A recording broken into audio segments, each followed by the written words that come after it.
In the last 24 hours, similar to the previous 24 hours, we've reported back-to-back days with 113 deaths.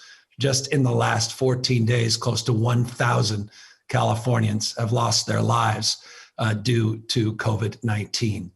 The bottom line is, if we don't act now, our hospital system will be overwhelmed. If we don't act now, we'll continue to see a death rate climb, more lives lost. And that's why today we are, pursuant to the blueprint we put out some 14 or so weeks ago, pulling that emergency brake. We've done it sequentially over the course of the last number of weeks, but we're doing it in a much more broad and much more comprehensive way today. We are announcing and introducing a regional stay-at-home order in the state of California, fundamentally predicated on the need to stop gathering with people outside of your household, to do what you can to keep most of your activities outside, and of course, always most important non-pharmaceutical intervention, that is wear face coverings, wear a mask. Here's what we are introducing today. Regions where the ICU capacity is falling below 15%, we are now mandating that we are implementing a stay-at-home order for 3 weeks. These regions are defined by this slide. We have 5 regions in this state. These regions are considered and constructed based upon pre-existing mutual aid system in the state of California. You may recall a number of months back in Imperial County, we had a situation where their ICUs and hospitals were overwhelmed. We had pre-planned strategies for mutual aid in surge capacity. Again, it's all part of a regional strategy well-defined within the hospital and healthcare delivery system. We've defined these 5 regions: Northern California, Greater Sacramento Bay Area, San Joaquin Valley, and the larger region in Southern California. Take a look at what our projections suggest.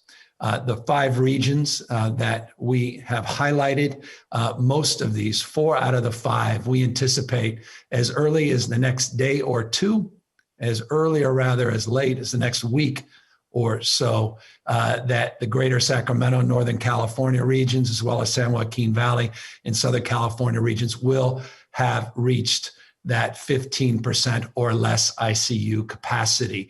The Bay Area may have a few extra days. Our current projections suggest mid, maybe late December, but all within just the next few weeks, our ICU capacity in the state of California will drop in these 5 regions, not just in the aggregate, reminding you none of us live in the aggregate, but in these regions where we all reside, 40 million of us. The ICU capacity in all of these regions by the end of this month will drop, based on our current projections, below 15% in total capacity. What does a stay-at-home order mean?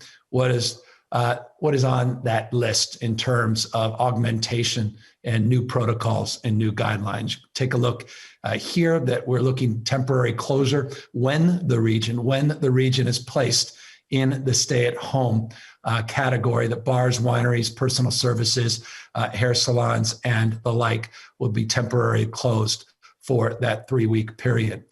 Those sectors that will remain open in this new criteria include schools, bars closed, schools opened that have received waivers with the appropriate oversight and safety protocols that we have advanced and we demand in terms of standards.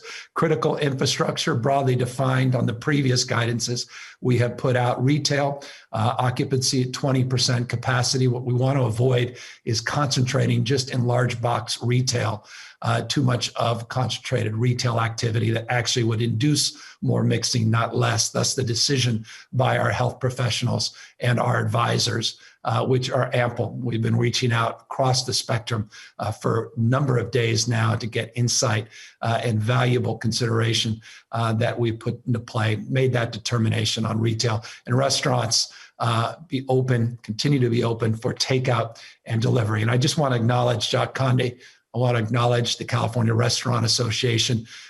As a restaurateur myself, as someone who quite literally started right out of college, opened a small retail business and a restaurant, I deeply empathize and I have deep appreciation for the stress and the struggles our restaurants have had. And I want to just acknowledge the incredible leadership of Jot, his board of directors, and his team. I know how difficult and challenging this is. And I just want to thank them for their insight and for their recognition of this current moment that the state of California is in. We're also establishing a framework where all non-essential travel is as well temporarily restricted statewide.